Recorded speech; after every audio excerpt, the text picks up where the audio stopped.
Oppo Vai 2.0 আলহামদুলিল্লাহ face ভালো। reveal ভালো hardly আছেন? driven. আপনার চেহারা তো গত 5 বছর যাবত কন্টেন্ট বানাচ্ছেন, কেউ দেখেনি, আজকে দেখে ফেলছে, কেমন লাগছে?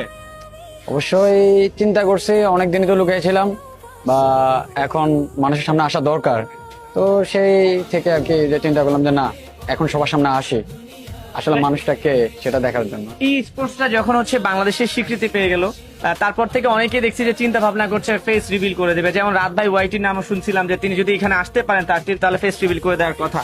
হঠাৎ ই স্পোর্টস যখন ওপেন হয়ে গেল, তখন কেন আপনাদের আসলে চেহারা দেখানোর ব্যাপারটা চলে আসলো যে না, আমি এখন ফেসটা রিভিল করে দিব? আর কোনো গোপন গল্প আছে কিনা জানতে চাই। কারণ আমরা যত কন্টেন্ট ক্রিয়েটর আছে আমরা সকলেই কিন্তু ট্রাই করতেছি আমরা স্পোর্টসটাকে সামনের দিকে এগিয়ে নেওয়ার জন্য। হ্যাঁ, তো অবশ্যই সেই ক্ষেত্রে হচ্ছে যে আমাদের ফেসটা দেখানো খুবই দরকার। কারণ হচ্ছে যে আমরা সবার সামনে আসা যে না, এই পার্সনটাই আমি দেখাতে চাচ্ছি যে না, আমি এই ইভেন্ট বা এই স্পোর্টস এর মধ্যেই আমি আছি, সেই জন্য। আজকে যে আপনার চেহারাটা মানুষ দেখে গেল, এটা রিয়াকশন কি হতে পারে, কি মনে হয় আপনার কাছে? আসলে অনেকদিন ধরে সবাই চিন্তা করতেছে যে ভাই আপনি কে, মানে আপনাকে একজাক্টলি আমরা চিনি না, কিন্তু আপনাকে যা শুনতেছি। তো চিন্তা করলাম যে না, এবার দেখো যে আমি Oppo Vai 2.0 তোমাদের। Shit, নামটা বলে দিতে ওকে। Oppo Vai 2.0 হ্যাঁ, ওকে। তো তোমরা অনেক দিনের ইচ্ছা যে তোমরা আমাকে দেখতে চাইছিলা, তো চিন্তা করলাম যে না, আর লুকায় রাখা লাভ নাই। স্পোর্টস চলতেছে, অনেক ইভেন্ট আসতেছে, অনেক জায়গা থেকে হচ্ছে যে নিজেকে হচ্ছে যে কি দূরে সরায় রাখছি।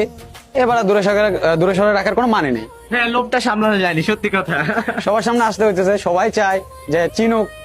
আপনারা চিনেন আমার ভয়েসটাকে, তো এখন আমাকে চিনবেন আমার ফেস সহকার। এমন কি হতে পারে নাকি যে অনেকে আবার শুনে বলবে যে না, আমরা যে অপু ভাইয়ের ভয়েস শুনি, এই অপু ভাই সে অপু ভাই নয়? আমরা কি সেই ভয়েসে এনশিওরিটিটা নিতে পারি যে আপনি সেই লোকটা? অবশ্যই অবশ্যই। ও বাবা রে, ভয়ানক অবস্থা।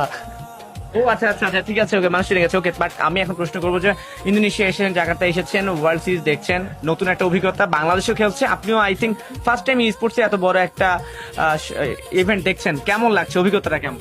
আসলে এটা একটা সুবর্ণ সুযোগ।